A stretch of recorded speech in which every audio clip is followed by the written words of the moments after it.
Tableau. The province of Ningxia, nestled by the Yellow River and cradled by the Helan Mountains, has long been a crossroad for cultures, particularly the Hui people, the predominant ethnic group of Ningxia. Different from Han Chinese, which makes up 90% of the country and is what you really think of when you think of Chinese people. Surprisingly, Ningxia is a province full of Muslim people, the Hui people. The name Hui actually comes from the Chinese word to return or go back. Perhaps the local Chinese hundreds of years ago thought these people would one day return to their homeland. But for some reason, this day never came. They made their home in Ningxia and intermixed with the local Chinese population. But why did they come to Ningxia? Well, the land that Ningxia is now in was once very important to the Silk Road.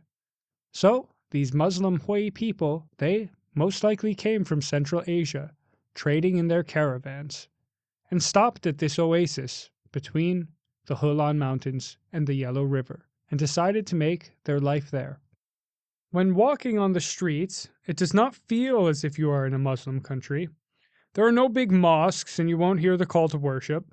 However, you will see maybe 25% of Chinese people, particularly the women, wearing Muslim clothing. From my communications with the people of Ningxia, I have found them to be one of the kindest people in the world. The Muslim culture also comes out in the food. Many restaurants advertise that they are halal, and their special dishes involves a healthy proportion of lamb, which I presume is something that they eat in Muslim countries because they cannot eat pork. Standing by the Yellow River, I imagine those early traders arriving, their caravans full with silk, spices, and chromatics. What must they have thought of this vast fertile land? It's easy to see why they stayed. The Yellow River brought life to the desert, and the waters made Ningxia a green oasis amid an arid northwest. In fact, rock paintings in the area suggest that it was not only the Silk Road travelers who found this oasis in the inhospitable desert, but in fact the land of Ningxia has been inhabited for thousands and thousands of years. However, Ningxia has another hidden treasure, and I mean it's really hidden, I did not know this. It has the Great Wall of China. Yes, that very famous wall stretched all the way to Ningxia. It was something I had to see, of course, even though I had not really planned for it. When you have a chance to see the Great Wall in the desert in Ningxia, central China, you have to take this opportunity, right? So, my friend and I set off for the Great Wall located in Ningxia. The wall was about an hour away from Incheon, which is the capital of Ningxia. At times, it seemed as if the car itself was driving through the Great Wall, which was really just a mound, though this is something that I cannot prove, probably just a feeling that I got. Yet the feeling of the Great Wall in Ningxia is completely different from that of the Great Wall in Beijing. On the Great Wall in Beijing, perhaps the iconic Mu Tianyu or Ba Da Ling sections, you will be overwhelmed by a sense of grandeur. The wall here is solid, imposing, with its wide stones, paths, and towering outposts. It feels like walking through a monument of sheer determination and ambition. And in fact, it will take that ambition and determination to climb it, as the entire wall is really just a giant staircase. It can be quite tiring to climb this, especially for the older folk who go there to visit.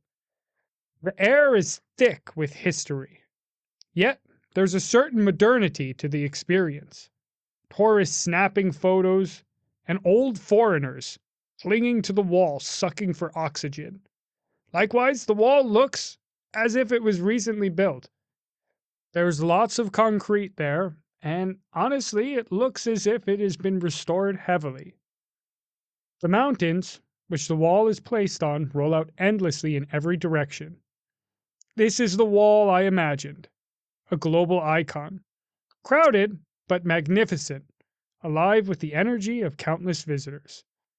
In the spring, the Great Wall in Beijing is surrounded by blooming flowers and vibrant green foliage that cover the nearby hills and valleys.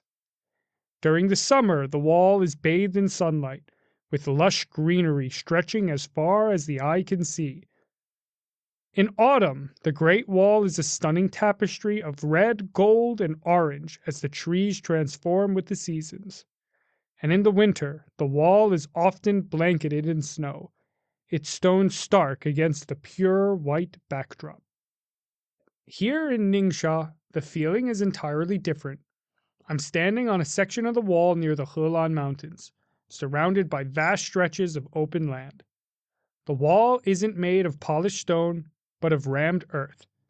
It looks like a mound of dirt because it basically is a mound of dirt.